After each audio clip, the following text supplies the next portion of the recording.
TitleMatchNetwork.com. What led you in WWE turning heel to finally getting the spot to manage there? What led to that? Well, I think that was a Vince McMahon call. I think I went out that night, the first night I went out with D'Lo Brown, down with the Brown, and then I come back through the Gorilla, and Vince stood up, started clapping, gave me a standing ovation, and the next thing I know, he was just putting me with people. Were you happy to be back in that role? Yeah, oh yeah. I was just happy to be able to prove myself, because when I was in NWA, it was just so hard trying to prove yourself. Everybody, even if, and then when you start getting over, they kick you back. Oh, let's stop this. He's getting over it. And you hear that a lot in WCW. Yeah, so it was just a struggle, man. So to be over, when I came to work for Vince, and for Vince to give me the break and the opportunity that he gave me, man, I was excited, because there was a lot of people that I wanted to prove myself to. Who were the main people that you wanted to prove yourself to? Ric Flair was one of them. Arn Anderson, he was another one. Basically, there's 2 or 3 people there. But I just, people that just dogged me, and just, kicked me to the curb, just bad. What were the differences between the WCW Teddy Long character and the WWE character? Oh, a lot of difference, because in the WCW characters, I was on my own. I'm doing everything on my own, thinking up stuff and everything. And when I got to WWE, it was a lot easier, because they had the writers that would write stuff. And one thing about this, I was able to kind of call my own shots, because when they would write something, if I could correct it, or if I saw something that didn't fit, I was able to say, well, no, I'm not going to do that. Let's do it like this. And Vince, it's called a carte blanche. That's what they call it. And that's what I had there. Nobody could bother me. Right. You know what I mean? And I didn't take advantage of that. I was just happy to know that, but it didn't change me. I still stayed the same. I don't care about the power. I ain't going to act up, because I saw too many people do that. As soon as they get the power, they go stupid. No, I didn't do that. I said, I'm going to make it. And I did. Was it different managing WWE as well?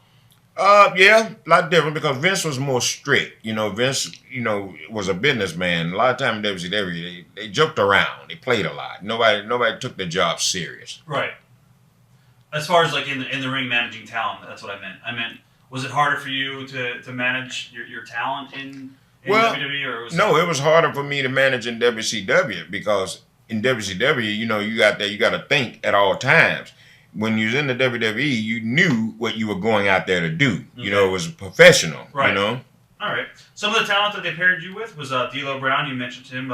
Rodney Mack. Remember, did you get along with Shane McMahon? Yeah, I did. What was he like? He was all right. Like his dad?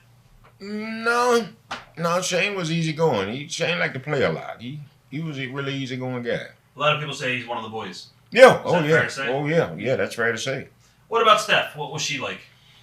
Well, she serious business age, just like her father, and she didn't play. When you had to do stuff with her, you had to make sure that stuff was right, because she was a little picky. Vince would be with you, and he would watch you do something, and if it was good, that was the end of it. Okay, let's go with it.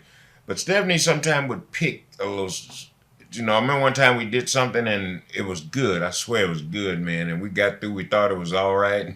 She said that she saw a speck on the camera lens, a spot. So there's a guy that run the cameras. He looked at me. I look at him. And I don't know nothing about the spot, but we had to do that all over again. We didn't see the spot, but maybe she did. I don't know. But she's strictly business. Now I tell you, I'd rather work with her. Work with Vince than to work with her sometime, because Vince, like I said, he ain't got time. If it's good, he gone. Right. She have a passion for the business, you think, or is she just? Oh yeah. Okay. I think she does. Okay. Yeah. What about Hunter? Yes. Yeah, he's got a passion for the business. He's a student of the game, obviously. He's done this all his life. Yeah. So. Is he approachable? Is he easy to get along with? You had mentioned. I don't know if you want to talk about it. You weren't one of Hunter's guys. I just think with my deal, you know what I mean. I might not have been one of Hunter's guys either. That may have had some part to play with it too. But I think that my time was up. Okay. With the long time I had been there, 14 years. I had a great run there, and by them going in the direction of him and Stephanie being the authority figure, there's no room for no general managers. I maybe could have managed somebody, but like I said, maybe I just been there too long. Maybe we'll talk about that because there's a lot of stuff you did in between before you left the company. Paul Heyman, did you get along with Paul at all? Yeah, he was all right. Paul Heyman, good guy. TitleMatchNetwork.com